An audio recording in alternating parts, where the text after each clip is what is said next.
ആലപ്പുഴയിൽ ക്ഷേത്രത്തിൽ അന്നദാനത്തിനിടെ അച്ചാറ് നൽകാത്തതിന് ക്ഷേത്ര ഭാരവാഹിക്ക് മർദ്ദനമെന്ന് പരാതി.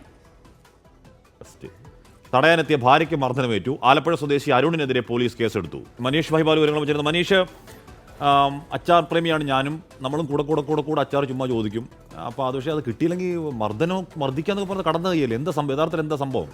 ഹാഷ്മി, ഇവിടെ ഈ അരുൺ കിച്ചു എന്ന് പറയുന്ന ആള് 1, 2, 3 വട്ടം ഈ അന്നദാനത്തിന് അവിടെ വന്ന് ആഹാരം കഴിച്ചു. ഉച്ചയ്ക്ക് സദ്യയായിരുന്നു, അത് കഴിച്ചു എന്നാണ് ഈ ഭാരവാഹികളും ഈ മർദ്ദനമേറ്റ പരാതിക്കാരിയായിട്ടുള്ള അർച്ചന കൂടി പറയുന്നത്.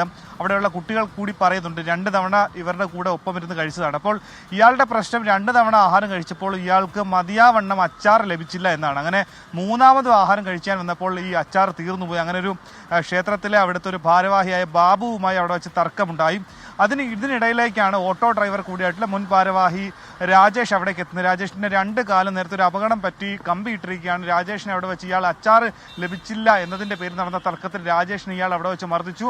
ഇതിന് തടസ്സം പിടിക്കാൻ വന്ന അർച്ചനയെയും ഇയാൾ മർദ്ദിച്ചു. അങ്ങനെ അച്ചാറിന്റെ പേരിൽ ഒരു അന്നദാനം നടന്ന ആലപ്പുഴ വെള്ളക്കിണറുള്ള ഇലഞ്ഞിപ്പറമ്പ് ക്ഷേത്രത്തിൽ മൊത്തം ഒരു അക്രമ അന്തരീക്ഷം തന്നെ ഇയാൾ സൃഷ്ടിച്ചു. പിന്നീട് ഇവർ ആലപ്പുഴ ജനറൽ ആശുപത്രിയിൽ ചികിത്സ തേടി. പിന്നീടാണ് ആലപ്പുഴ സൗത്ത് പോലീസ് സ്റ്റേഷനിൽ പരാതി നൽകിയത്. പരാതി വിശദമായി അന്വേഷിച്ചു. ദൃശ്യങ്ങളടക്കം പോലീസ് പരിശോധിച്ച ശേഷമാണ് ഇയാൾ ഈ അച്ചാറിന്റെ പേരിൽ ഒരു ലഹള തന്നെ ഉണ്ടാക്കി ഇവരെ മർദ്ദിച്ചു എന്ന് ബോധ്യപ്പെട്ടതിന്റെ അടിസ്ഥാനത്തിലാണ് ഇയാൾക്കെതിരെ എന്താണെങ്കിലും ക്രിമിനൽ നിയമപ്രകാരം ഈ അരുൺ കിച്ചുവിനെതിരെ പോലീസ് ആലപ്പുഴ സൗത്ത് പോലീസ് കേസെടുത്തിട്ടുണ്ട്. ഈ സംഭവം നടന്ന ആലപ്പുഴ വെള്ളക്കിണറുള്ള ഇലഞ്ഞിപ്പറമ്പ് ക്ഷേത്രത്തിലാണ്. അവിടെ അന്നദാനത്തിനാണ് അച്ചാർ കിട്ടിയില്ല എന്നതിന്റെ പേരിൽ യുവാവ് അവിടെ ക്ഷേത്രം ഭാരവാഹിയെയും ഭാര്യയെയും മർദ്ദിച്ചത്. ഹാഷ്മി, നേരത്തെ പപ്പടം കിട്ടാത്തതിന്റെ പേരിൽ ഒരു പപ്പട കലാപം നമ്മൾ കണ്ടതാണ്. അതിന്റെ കൂട്ടത്തെ ആ കലാപങ്ങളുടെ ചരിത്ര പുസ്തകത്തിലേക്ക് എടുത്തു വെക്കാൻ പറ്റിയ മറ്റൊരു സംഭവമാണ് ഇവിടെ ഉണ്ടാവുന്നത്.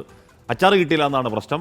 സദ്യക്ക് ഇയാൾ ഒരു സദ്യപ്രേമിയാണോ അത് പ്രശ്നം ഉണ്ടാക്കാൻ വേണ്ടിയാണെന്ന് അറിയില്ല. 2 തവണ 2 പന്തിയിലിരുന്ന് ഭക്ഷണം കഴിച്ചു. 3ാമത്തെ പന്തിയിലിരുന്നു. അപ്പോഴും ചോറൊക്കെ ഇഷ്ടം പോലെ കിട്ടി. പക്ഷേ അച്ചാർ അപ്പോഴത്തേക്ക് തീർന്നുപോയി. അച്ചാർ കിട്ടാത്തതിൻ്റെ പേരിൽ കലിപ്പുണ്ടായി, കലാപമായി, ആകെ മൊത്തം ഇളക്കി മറിച്ച് പ്രശ്നമാക്കി എന്നുള്ളതാണ് മനീഷ് മഹിബാൽ റിപ്പോർട്ട് ചെയ്തത്. എന്തു പറയാനാ?